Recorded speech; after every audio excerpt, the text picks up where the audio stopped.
Samantala, balikan po natin ang ulat kaugnay sa pag-aresto sa mga suspect sa pagpatay sa modelong si Julian Rodelas. May ulat on the spot si Salima Refran. Sam! Marisi, presenta na sa media ang 4 na suspect sa pagpatay sa modelong si Julian Rodelas.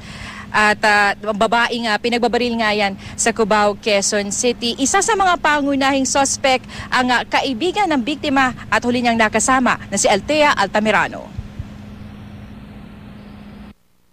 Matalik na magkaibigan, ganito nilarawan ni Althea Altamirano ang relasyon nila ng pinaslang na modelo na si Julian Rodelas o Jaja na eksklusibong makapanayam ng GMA News itong Biyernes. Kaya naman ganoon na lang ang kanyang pag-iyak na hindi matulungan ng kaibigan nang dukutin siya ng 2 lalaki sa harap ng World Trade Center sa Pasay City noong Lunes ng hating gabi. Nakitang patay sa pamamaril kinalaunan sa Cubao, Quezon City si Julian. Nakaganyan po ako sa phone ko. Pag tingin ko pong ganun, may nakahatak na po sa kanyang ganun. Pero kahapon, inaresto ng mga operatiba ng CIDU at QCPD Station 7 si Althea at ang nobyo niyang si Fernando Quiambao Jr. o JR sa kasong pagpatay kay Rodelas. Martes sa madaling araw na makita ng ilang saksi na tinulak palabas ang isang sasakyan at barilin si Jaja sa 18th Avenue sa Cubao, Quezon City. Bukod sa mga basyo ng kalibre 40 at 45 na mga baril, nakita rin sa crime scene ng supot ng burger at fries at resibo nito. Base sa resibo, na-trace sa CCTV ng isang food chain ang lalaking bumili nito alas 2:30 na madaling araw. Ang lalaking bumili ay walang iba kundi ang suspect na si JR. Nagmatch sa description ng mga saksi ang sasakyang dumukot kay Rodelas sa sasakyang nakarehistro sa nanay ni JR. Si Althea, inaresto naman dahil hindi agad lumapit sa pulis para magbigay ng pahayag kahit na huling nakasama ng biktima. Emosyonal naman ang pamilya Rodelas na makita si Althea. Alam mo ba, ang ganda ng pangarap ng kapatid ko? Opo, si Mansya, hindi ko siya pwedeng patawarin. Kahit sunugin pa siya ng buhay, hindi ko pa rin siya mapapatawad. Ang anak ko maganda ang pangarap sa buhay niya. Kung maibabalik lang sana yung death penalty ngayon, ibalik na nang matuto silang dalawa.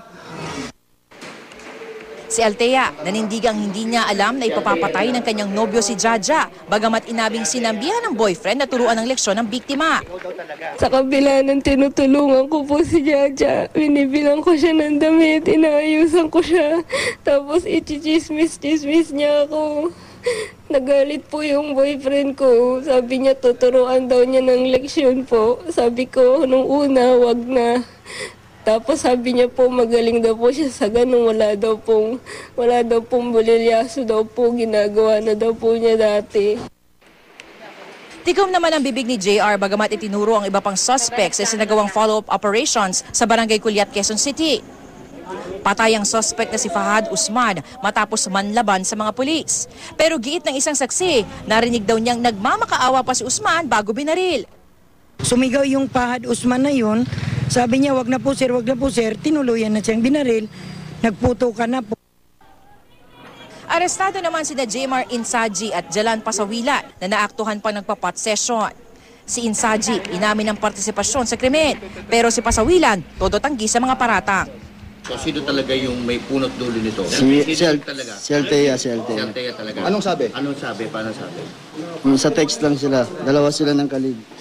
Kalibin niya. So ano daw, bakit daw papatayin itong si Julian? Sa inggit. Maharap sa reklamong murder sina Altamirano, Quiambao, Insaji at Pasawilan. Marisa Presco ni QCPD Director Mario de la Vega nakaposas na humarap ang 4 na suspect. Ipinakita rin ang mga na-recover na mga armas sa mga ito. Si Altamirano walang tigil sa pag-iyak, habang todo tanggi naman si Quiambao na may kinalaman siya sa krimen. Marisa, ngayon inaayos na mga papeles para agad na maiharap sa piskalya ang mga suspect. Maris?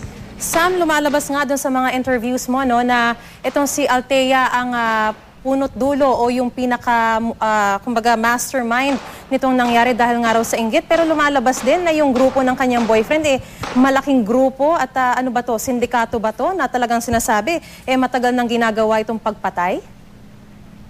Maris, hindi pa malinaw yung anggulo na malaking grupo itong kasama nitong boyfriend, itong si Althea. Pero sa ngayon, inaalam pa rin yan. Ang huli nga sinabi sa atin is that inaalam kung sino-sino pa yung kasama o may kinalaman pa dito sa naganap ngang krimen. Maris? Maraming salamat, Salima Refran.